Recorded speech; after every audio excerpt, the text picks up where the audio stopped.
Hello, welcome to chapter 14. We're going to keep talking about the oceans and mostly about the movement of the oceans, like tides and currents and things. Okay, so let's get into tides.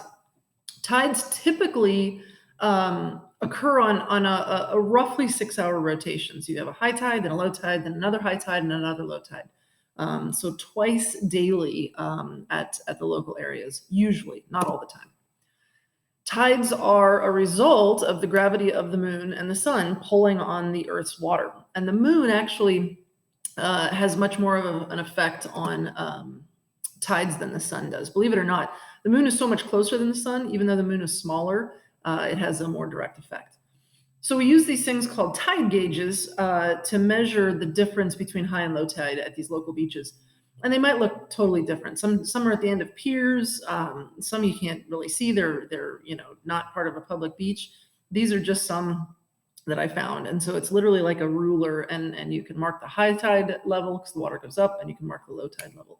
At a beach, the high tide and low tide is determined on the beach itself, like the watermark on the sand itself. Okay.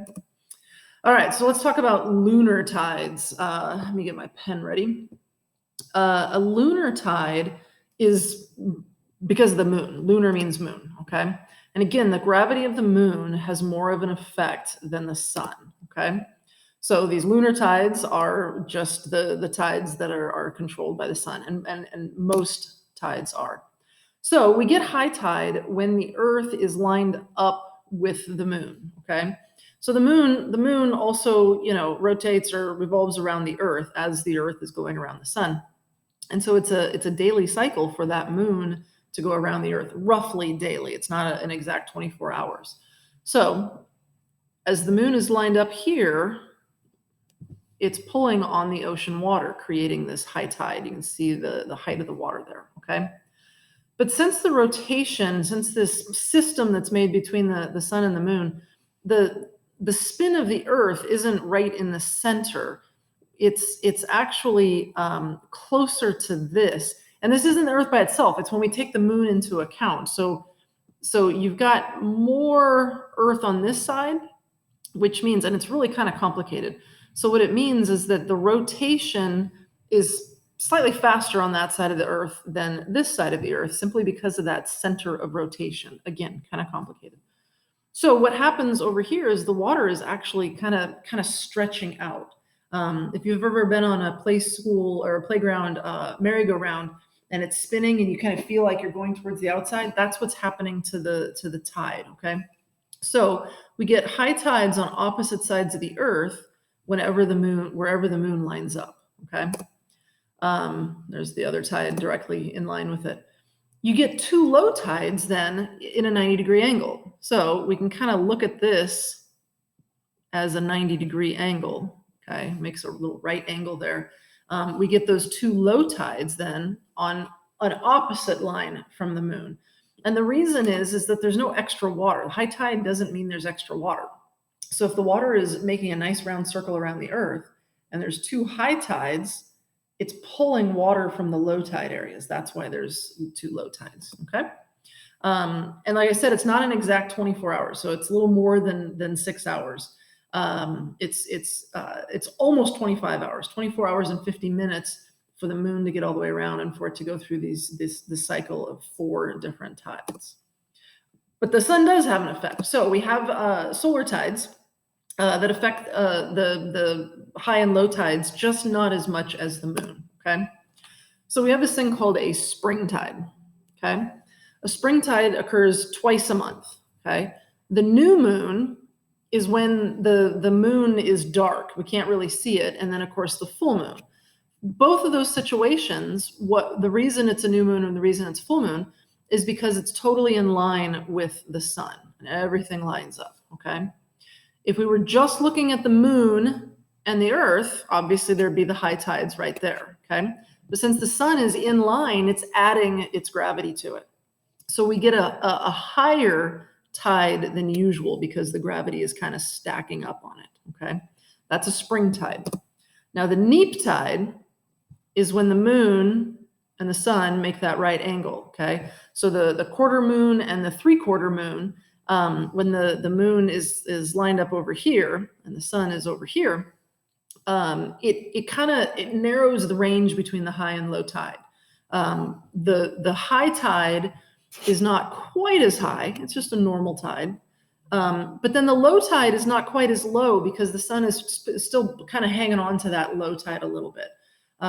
So the normal daily gap between high and low tide is even bigger with a spring tide, but it's smaller. They're not as far apart as usual during the neap tide.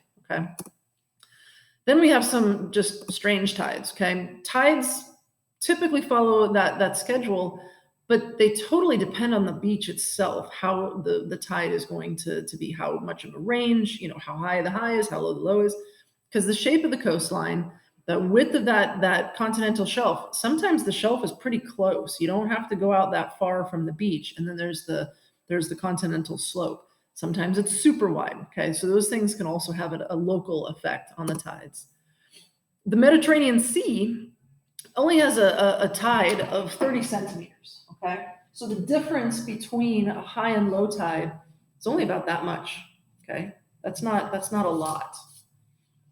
But this place called the Bay of Fundy actually has a difference between high and low tide of 16 meters. So 16 of these. Okay, and that picture right there is it's the same place. It's the same dock. It's just pictured at low tide and at high tide. Okay, so something about the shape of that area is so different that it allows for a much higher range in the tides. Now, the Gulf of Mexico, which is also kind of a sea because it's so surrounded by land, it's so surrounded by land, it's so enclosed by land that the tide can only get in and out once a day. So the land kind of blocks the energy from being able to come in and out. So that's one of the locations that only has one high tide and one low tide a day instead of the typical two. Okay. And then hurricanes can also have an effect on tides. We'll learn about hurricanes a little later in the year.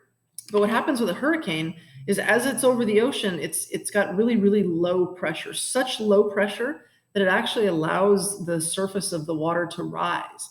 Because the normal air pressure is pushing down on the ocean. If the pressure is lower, the ocean it can kind of expand a little bit because it doesn't have as much pressure on it.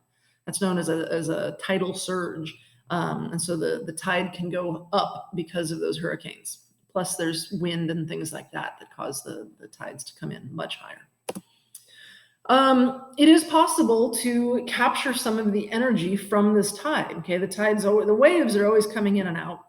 High tide has a little bit more energy to it than low tide. In any case, some countries are looking into building these tidal power generators to capture the movement of the water, and as the water moves through, it turns these turbines, which then can go through a generator, and it creates electricity. Now, this is considered a clean form of energy, meaning it doesn't burn fossil fuels.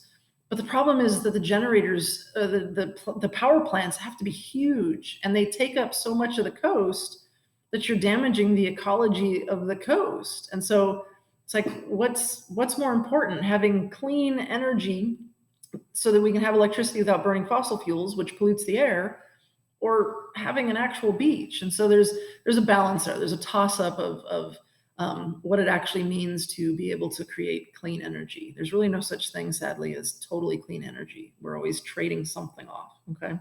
All right. That is section A for you guys. Bye-bye.